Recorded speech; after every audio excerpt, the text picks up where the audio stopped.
اعوذ باللہ من الشیطان الرجیم، بسم اللہ الرحمن الرحیم، اللہم صلی علی محمد و آل محمد وعجل فرجہم۔ عزیزان گرامی، السلام علیکم ورحمۃ اللہ وبرکاتہ۔ امام حسن عسکری علیہ السلام کے احادیث کے بارے میں آپ کے سامنے بیان کر رہے ہیں۔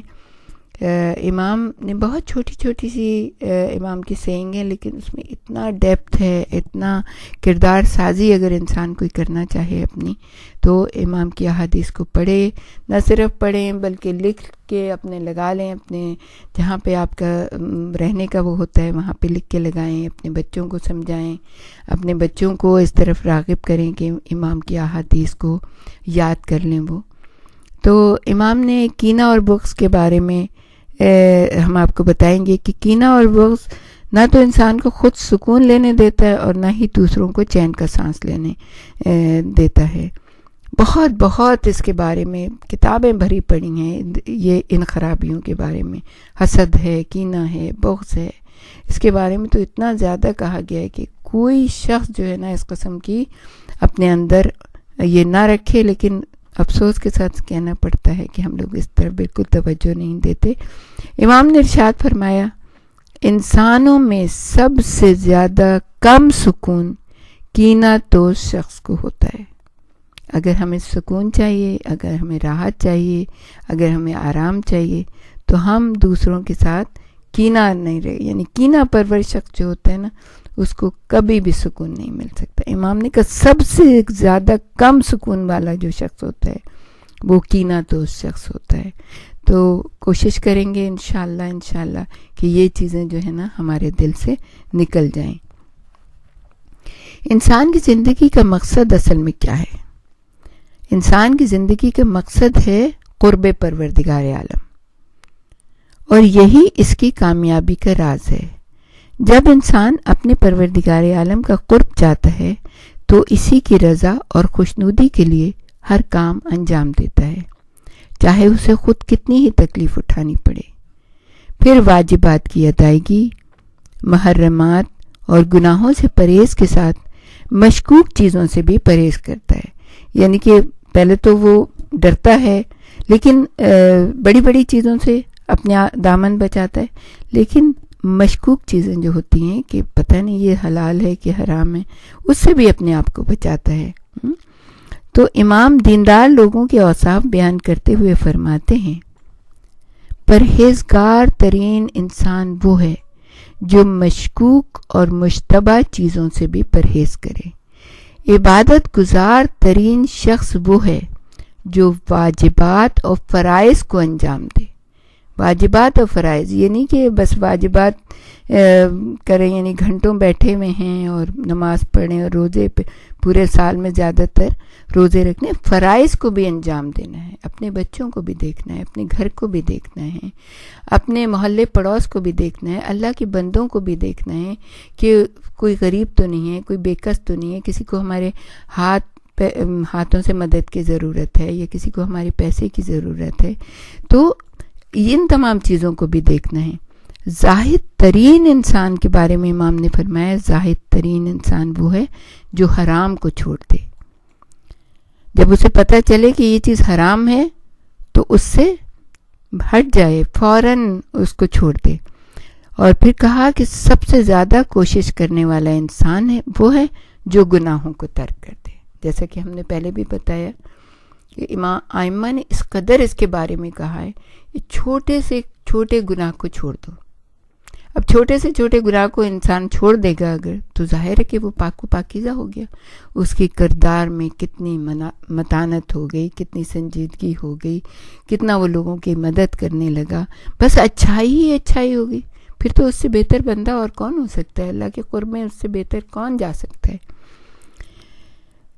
کسب رزق حلال عبادت ہے اور اس کے لیے کوشش اور جد و جہد کرنا واجبات میں سے ہے، لیکن اس کی ایک حد ہے، کیونکہ جتنا رزق انسان کی تقدیر میں لکھ دیا گیا ہے، انسان جتنی بھی کوشش کرے اس سے زیادہ نہیں مل سکتا۔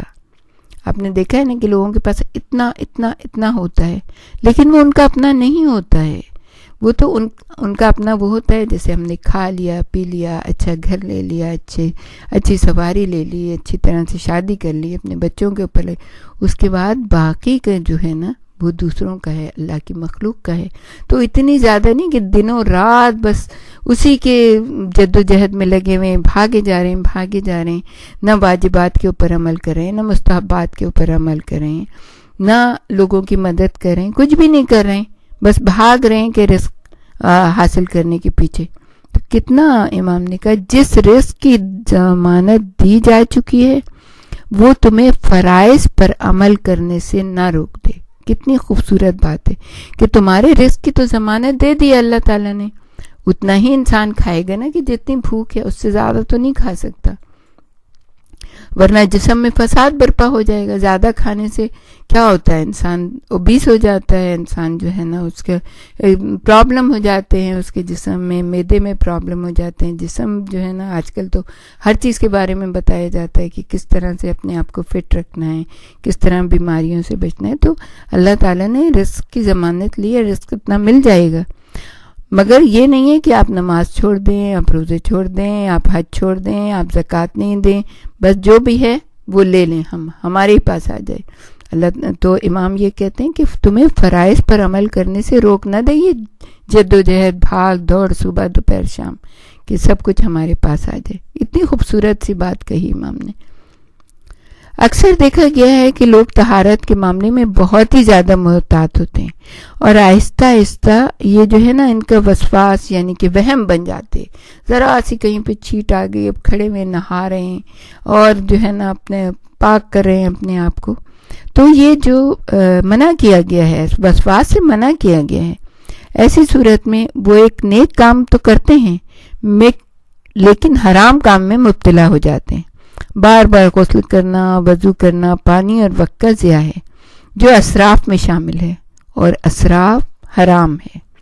ایک حرام کے ساتھ ہمارا نیک عمل کیسے قبول ہو سکتا ہے؟ اس کے بارے میں امام نے بہت ہی پیاری سی بات کہی. امام نے ارشاد فرمایا، جس نے طہارت یعنی کہ وضو اور غسل وغیرہ کرنے میں زیادہ پانی صرف کیا، گویا اس نے طہارت کو توڑ دیا. یعنی کیونکہ پانی جو ہے، زیادہ پانی خرچ کرنا اسراف ہے، اور اسراف جو ہے وہ گناہ کبیرہ میں سے. تو اس لیے کہ جس نے طہارت اب وضو کرنے گئے، غسل کرنے گئے، اتنا پانی ضائع کیا، تو وہ طہارت امام نے کہا کہ ختم ہو گئی. جتنی طہارت کے لیے ضرورت ہے کہ آپ غسل کر رہے ہیں اور اس کے بعد آپ طاہر ہونے کے لیے 3 دفعہ آپ کو پاک کرنا ہے، تو آپ جو ہے نا اسی حساب سے کریں کہ 1 دفعہ طاہر ہوں، پھر بند کر دیں پانی کو، پھر دوسری دفعہ طاہر ہوں، پھر بند کریں، پھر تیسری دفعہ طہارت کر کے اور پھر پانی کو بند کریں. یہ نہیں کہ اب پاؤں پاک ہو رہے ہیں، اب یہ پاک ہو رہا ہے، وہ کہ ہاتھ ذرا سا لگ گیا. نہیں، یہ چیز صحیح نہیں ہے. حقوق کی ادائیگی کے بارے میں امام نے کہا، دوسروں کے حقوق ادا کرنا جہاں عمر اور رزق میں اضافہ، پاکیزگی اعمال اور گناہوں کی بخشش کا باعث ہے، وہاں اس کا اہم ترین اثر یہ بھی ہے کہ جب انسان دوسروں کا خیال رکھتا ہے، ان کے حقوق کو ادا کرتا ہے، تو اس کا یہ عمل اسے محبوب اور ہر دل عزیز بنا دیتا ہے. اس کے بالکل برعکس اگر کوئی حقوق کی ادائیگی نہ کرے تو وہ کتنا ہی صاحب عزت کیوں نہ ہو، لوگوں کی نظروں سے گر جاتا ہے. اس کے بارے میں جو حدیث کہی، یہ تو ہم نے یہ تو بتایا تھا، لیکن حدیث جو ہے امام کی وہ یہ ہے کہ جس صاحب عزت نے حق کو ترک کیا وہ ذلیل ہوا، اور جس ذلیل انسان نے حق کو حاصل کر لیا وہ عزیز ہو گیا. یعنی اس کے بارے میں یہ ہے کہ حق جو حقیقت ہے اس کو ترک کرنے والا، چاہے وہ کتنا ہی صاحب عزت ہو، لیکن اگر اس نے حق اور حقیقت کو اپنے سے دور کر دیا تو پھر وہ نہ دنیا والوں کی نظر میں نہ اللہ کی نظر میں وہ پا سکتا ہے، عزت پا سکتا ہے. 2 بہترین صفات کیا ہیں کہ خدا کی عبادت اور بندوں کی خدمت. یہی تو اصل چیز ہے، یہی تو اصل میں عبادت ہے. یہ نہیں کہ آپ خالی نمازیں پڑھتے رہیں، خالی روزے رکھتے رہیں، بار بار حج پہ جاتے رہیں. نہیں، اس کے ساتھ عبادت کے ساتھ بندوں کی خدمت، یہ بھی واجبات ہیں جو ایک دوسرے کے ساتھ لازم و ملزوم بھی ہیں، کیونکہ خدا پر ایمان کا تقاضا یہ ہے کہ اس کے بندوں سے محبت کی جائے، اور بندوں سے جب محبت کی جاتی ہے تو ان کی خدمت بھی کرنی لازمی، یعنی اگر کوئی غریب ہے، کوئی بے کس ہے، کوئی مجبور ہے، کوئی بیمار ہے، تو ہمارا فرض ہے کہ جس چیز کی اس کو ضرورت ہے اس کو بہم پہنچائیں۔ اس لیے امام دو بہترین صفات کو بیان کرتے ہوئے جو حدیث آپ نے بیان کی ہے وہ یہ ہے، دو خصلتیں ایسی ہیں جن سے بڑھ کر کوئی چیز نہیں، اور وہ کیا ہے؟ پہلی چیز ہے اللہ پر ایمان، اور دوسری چیز ہے اپنے بھائیوں کو فائدہ پہنچانا، یعنی جس کو جس چیز کی ضرورت ہو اور ہم تک وہ خبر پہنچ جائے تو لازمی اس کو ہمیں فائدہ پہنچانا ہے اور اس کی مدد کرنی ہے۔ اور جب ہم اللہ کے بندوں کی مدد کریں گے تو ظاہر ہے، آپ کو پتہ ہے نا، جب انسان کسی کی مدد کرتا ہے تو اس کے دل سے بے اختیار دعا نکلتی ہے۔ ہم کہتے ہیں نا سب سے دعا کرتے رہیں، ہمارے لیے دعا کریں، ہمارے لیے دعا کریں۔ نہیں، ایسا کام کرو کہ خود اس کے دل سے دعا نکلے آپ کے لیے، ہمارے لیے دعا خود دل سے نکلے کہ انہوں نے ہمارے ساتھ یہ کیا۔ اور سب سے بڑھ کے جو چیز ہے نا وہ کیا ہے؟ وہ جاہل کو علم پہنچانا، یہ سب سے بڑھ کر ہے۔ تو جس کے پاس جو چیز ہے وہ اس کو شیئر کرے، اس کو جہالت کو دور کرنے کی کوشش کرے۔ گستاخ اولاد کون سی ہوتی ہے؟ کہ نیک اور بد صفات کی بنیاد بچپن ہی میں پڑ جاتی ہے، اس لیے کمسنی میں اچھی تربیت کی بہت زیادہ تاکید کی گئی ہے، اور تربیت بھی کریں اور اللہ تعالیٰ سے دعا بھی کریں، یا اللہ ہماری اولاد کو نیک اور صالح قرار دے دے، یا اللہ ہماری اولاد میں وہ صفات پیدا ہو جائیں کہ جو تو ان سے چاہتا ہے کہ ان میں وہ صفتیں جو تیری محبوب ہیں وہ صفتیں ان میں پیدا ہو جائیں۔ اور اس کے لیے ہم اپنے لیے بھی اور آپ سب کے لیے بھی دعا کرتے ہیں کہ پروردگار عالم ہماری اولادوں کو ایسا بنا دے کہ جن کو پروردگار عالم قبول کر لے اور دنیا اور آخرت میں کامیاب ہوں، امام زمانے کے لشکر میں شامل ہوں، اور محبان اہل بیت میں اور شیعان حیدر کرار میں شامل ہوں۔ اگر بچپن میں بری صفات جڑ پکڑ جاتی ہیں تو نوجوانی میں تناور درخت بن جاتی ہیں، اور اس کا سب سے بڑا نقصان والدین کو پہنچتا ہے۔ امام نے یہ جو حدیث بیان کی ہے تو اس میں بڑا لمحہ فکریہ ہے۔